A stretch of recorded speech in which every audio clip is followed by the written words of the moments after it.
आज हम आपको पढ़ाएंगे lost spring. Yes, first of all you listen about the lesson and it's title. आप पाठ के बारे में और इसके शीर्षक के बारे में थोड़ा सा पहले सुन लें। देखिए, ये जो लॉस्ट स्प्रिंग पार्ट है आपका, यस, इस पार्ट के अंदर एक बहुत ही दयनीय और गरीब लोगों की कहानी इस पार्ट में बताई गई है। अनीस जंग इस पार्ट की राइटर हैं। और सुनिए, पहले मौखिक सुन लो, फिर किताब में से पढ़ेंगे। ये लॉस्ट स्प्रिंग, खोया बसंत। स्प्रिंग कहते हैं बच्चों बसंत। यहाँ स्प्रिंग का मतलब ये ना है कि साइकिल की स्प्रिंग, कि मोटरसाइकिल की स्प्रिंग। स्प्रिंग का मतलब है बसंत, खोया बसंत। और बसंत से क्या तात्पर्य है यहाँ पर? बसंत प्रतीक होता है खुशहाली का। अब बसंत ऋतु आने वाली, अब बसंत है, और इस बसंत में क्या है कि फूल खिलने, चारों तरफ हरियाली और खुशहाली है। पीले पीले फूल खिले हुए हैं, किसान खुश है, धरती माता खुश है, आप खुश हैं, हम खुश हैं। किसमें? बसंत में। तो यहां बसंत का मतलब इस खेतीबाड़ी से नहीं होकर के आदमियों के जीवन की खुशहाली से है। खोया बसंत अर्थात उन व्यक्तियों का, उन गरीबों का बसंत खो गया है। इस दुनिया में ऐसे लोग भी हैं जिनको खाने के लिए नहीं मिलता है। इस पाठ के अंदर उन गरीब लोगों की स्थिति को बताया गया है जो दिल्ली के नजदीक रहते हैं और स्लम्स में रहते हैं। स्लम्स वर्ड है, स्लम्स। स्लम माने होता है गंदी बस्तियां, झुग्गी झोंपड़ियां। जो झुग्गी झोंपड़ियों में रहते हैं, गंदी बस्तियों में रहते हैं, कच्चे मकानों में रहते हैं, घास फूस की झोंपड़ी डाल के रहते हैं, और उनके यहाँ कोई सफाई नहीं होती, कोई उनके यहाँ नाली का सिस्टम नहीं है, कोई ड्रेनेज सिस्टम नहीं है, और वे बच्चे गार्बेज इकट्ठा करते हैं, कूड़ा करकट बीनते हैं। क्या बीनते? कूड़ा करकट। कूड़ा करकट बीनते हैं, और कूड़ा करकट बीन के, कचरा बीन के अपनी जीविका चलाते हैं, अपने पेट को भरते हैं कूड़ा करकट बीन के। ऐसे ही बच्चों की कहानी, ऐसे ही निवासियों की कहानी इसमें बताई गई है। और वे कहते हैं कि पहले हमारे पापा करते या काम है, बातें पहले बाबा करते, अब हम कर रहे हैं। हम दूसरा काम नहीं कर सकते, हमें सुविधाएं नहीं मिलती, हम पढ़ नहीं सकते। तो ऐसे ही व्यक्ति के साथ लेखिका जाती है और विजिट करती है कि इनके साथ क्या परेशानियां हैं। तो उनकी स्लम में जाती है, कच्ची बस्तियों में जाती है, जो दिल्ली से ज़्यादा दूर नहीं है, लेकिन फिर भी दिल्ली से बहुत दूर नजर आते हैं। उसका कारण यह है कि दिल्ली में तो सारी सुख सुविधाएं हैं, वहाँ धनवान लोग रहते हैं, लेकिन दिल्ली के पास में ही रहने वाले इन लोगों की स्थिति इतनी खराब है, इतनी दयनीय है, ये गंदे रहते हैं, ये चिथड़े पहनते हैं, चिथड़े बीनते हैं। ऐसे ही इन गार्बेज के ढेरों में, इन कूड़े करकट के ढेरों में इन्हें कभी कभी सोना मिल जाता है। तुम कहेंगे सोना? अरे भैया, सोना वह होता है, कोई चीज मिल जाती है इनको। कभी रुपया पैसा मिल जाते हैं, कभी 1-2 रुपया कोई झाड़ा फूसी करके मिल जाता है, बड़ी खुशी होती है।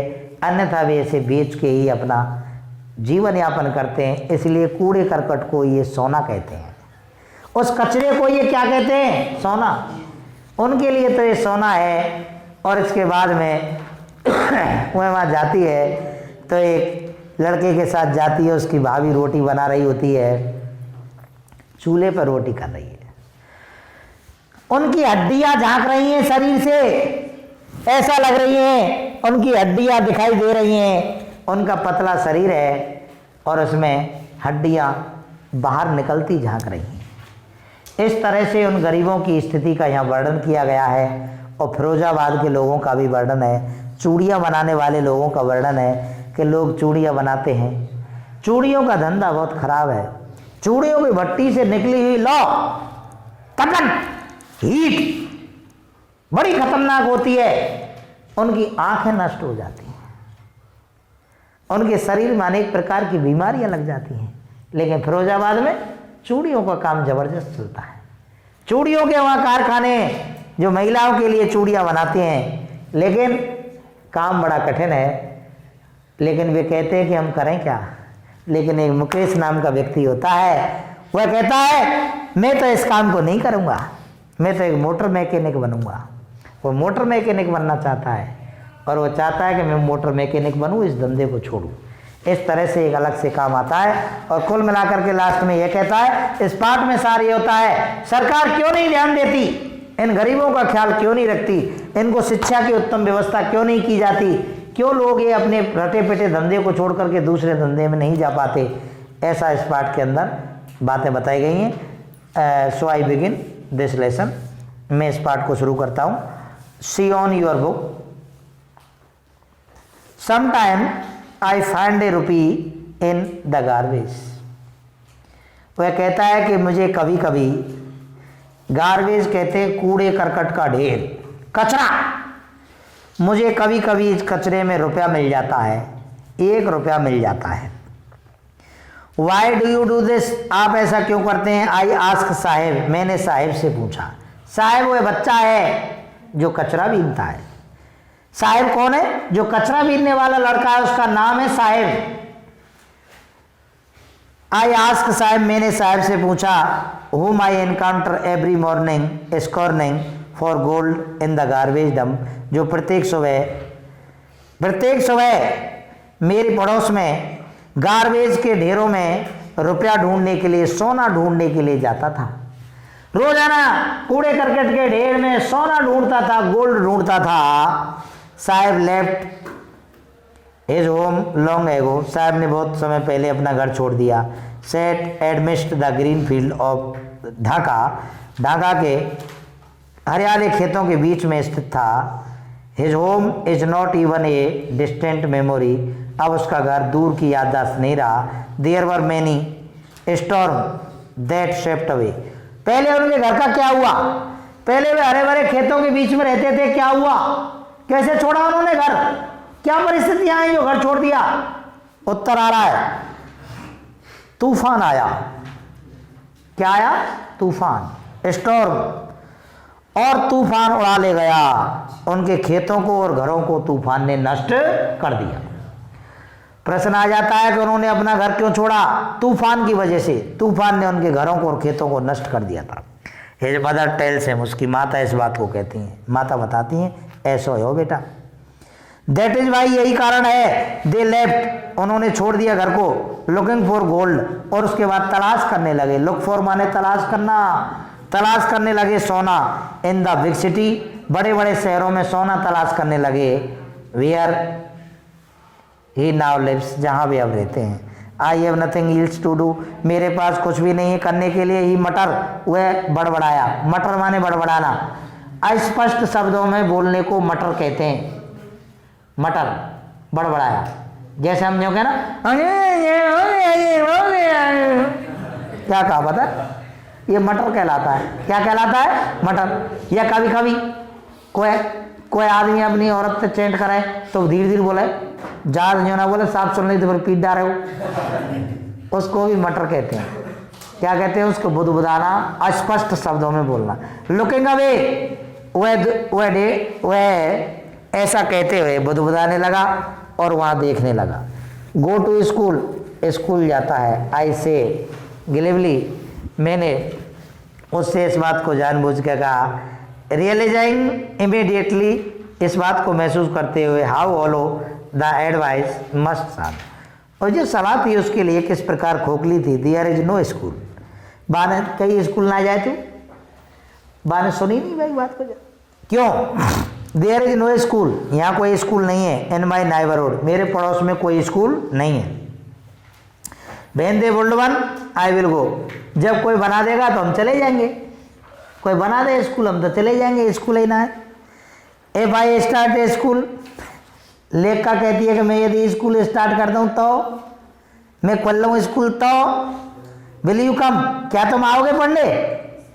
साहब से पूछी, साहब से पूछी थी, क्या मैं स्कूल स्टार्ट कर दूं तो तुम पढ़ने आओगे? आई आस्क हाफ जोकिंग, मैंने आधा मजाक करते हुए इस बात को कहा। यस, उसने कहा हाँ। ही सेज स्माइलिंग ब्रॉडली, मुस्कुराते हुए उसने कहा तुम स्कूल खोल लो, मैं पढ़ने आऊँगा। ए फ्यू डेज लाटर, कुछ दिनों बाद, I see him running up to me, मेरे पास दौड़ते हुए आते हुए देखा। एज योर स्कूल रेडी, क्या तुम्हारा स्कूल तैयार है? इट टेक्स लॉन्गर ए वोल्ट टू स्कूल, अरे भैया स्कूल बनने में तो लंबा समय लगता है। आई से, मैंने कहा। Embarrass eight having made a promise that was not mean, मैंने उसके लिए वैसे ही प्रोमाइज किया था, मेरा ऐसा स्कूल खोलने का मतलब नहीं था, वैसे ही कह दी।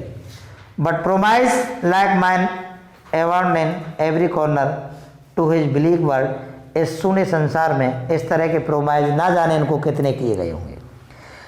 After month of knowing him, इसको महीनों तक जानने के बाद, I ask him his name, मैंने उसका नाम पूछा, तेरा नाम का यूँ बता?